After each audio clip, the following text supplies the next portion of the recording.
Non mais allez, laisse-moi faire une théorie. C'est très bien que j'adore ça en plus. Non, non, non, non, non. On sait tous les deux très bien comment ça va se passer. Tu vas mettre une musique dont t'as pas les droits, et t'auras pas de vue sur ta vidéo comme sur la dernière. Mais je te dis que je vais utiliser un film vachement bien. Un film que beaucoup de gens connaissent, d'un réalisateur hyper connu. Je veux dire, je vais pas refaire une émission qui vient d'internet. Ce serait du suicide. LOL. Bon, on va dire que c'est d'accord. Attention, tout le monde se calme, c'est une théorie.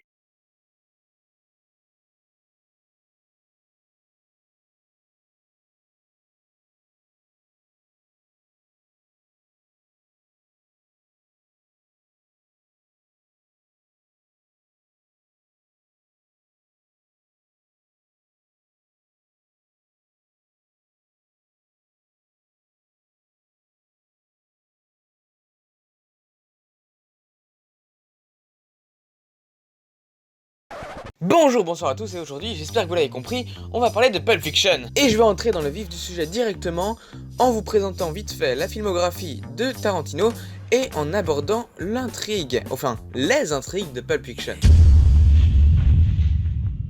Dans une théorie habituelle, je ne voudrais pas présenter les ou le créateur forcément de l'émission ou du film en question. Mais là, je trouve ça vraiment important parce que Quentin Tarantino, c'est un génie. Et je fais pas ça parce que c'est un de mes réals préférés, non, non, non. C'est totalement objectif. Objectif attitude. De l'action pure, des dialogues incroyables, des westerns aux nazis, ce mec a tout traité et il va bientôt parler d'Hollywood, de Once Upon a Time in Hollywood, que je vous conseille d'aller voir dès qu'il sortira, parce que moi c'est ce que je ferai en tout cas. Bref, Pulp Fiction est son deuxième film sorti en 94, qui devient compliqué à partir du moment où il faut le décrire. En effet, ce film est composé de trois parties pour trois intrigues différentes mais toutes reliées entre elles. Et c'est à partir de ces trois intrigues dont on va sortir deux théories, une très grande et une toute petite que je calerai en fin de vidéo. Comme je l'ai dit, il y a donc trois intrigues. La première qui présente la soirée de Mia et de Vincent Vega, la deuxième concernant le boxeur Bush qui a brisé le contrat qu'il avait avec Marcellus, et la dernière concernant les mésaventures de Vincent et de Jules après avoir récupéré la mallette de Marcellus Wallace. Et c'est justement sur cette mallette que va se porter notre première théorie.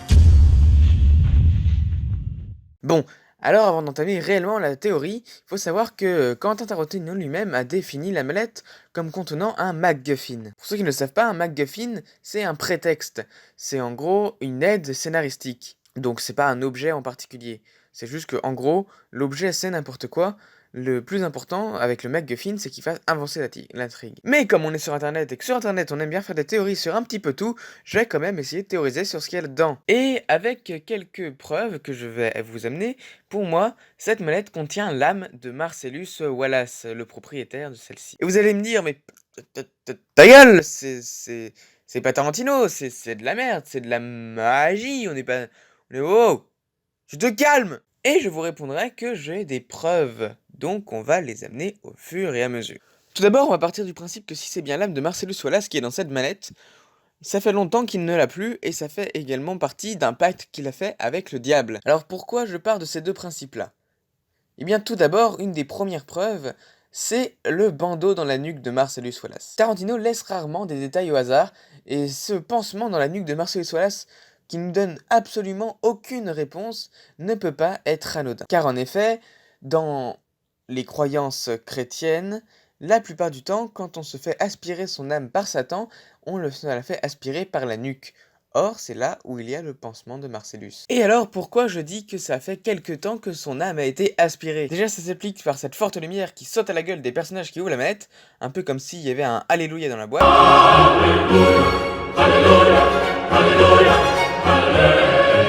Et pour la plupart de ces personnages, ce qu'il y a dans la mallette est beau. Or, si l'âme de Marcellus Wallace avait été prise avant son arrivée à la tête des entreprises criminelles, tout ça, son âme serait pas belle, elle serait souillée, elle serait noire et ténébreuse.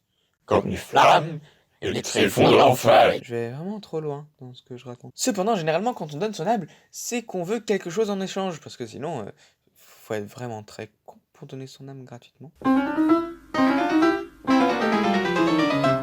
Ah bah tiens, c'est mon âme, j'en ai plus besoin. Ah bah merci beaucoup, je vais la mettre avec les autres. Et pour moi, Marcellus Wallace a donné son âme en échange d'arriver à la tête d'un empire criminel qui lui assure richesse pouvoir. Mais vous allez me répondre, c'est ça ta preuve? Un bandeau dans la nuque? Et des suppositions? T'es vraiment nul, hein?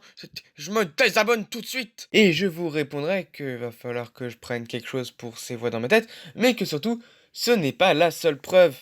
Et non. Déjà, il est très important de noter que le code de la mallette est bien le chiffre 666. Chiffre que vous avez sûrement déjà entendu comme étant le chiffre de la bête, le chiffre du diable. J'en fais vraiment trop, j'ai juste dit deux fois la même chose. Un autre fait intéressant vient du personnage de Jules.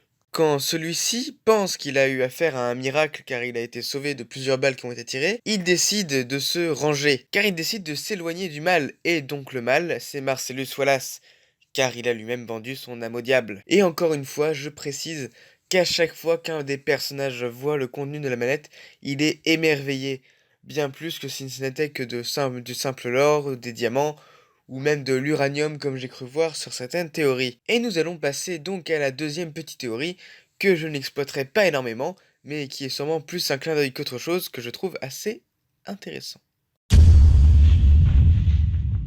Et oui, bien avant le MCU, il y avait déjà le TCU. Et bien qu'il existe nombre d'exemples sur la toile qui vous démontreraient que tous les films de Tarantino sont reliés, je vais principalement me lier sur Pulp Fiction en le reliant à Reservoir Dogs et Kill Bill. Pour Reservoir Dogs, rien de plus simple.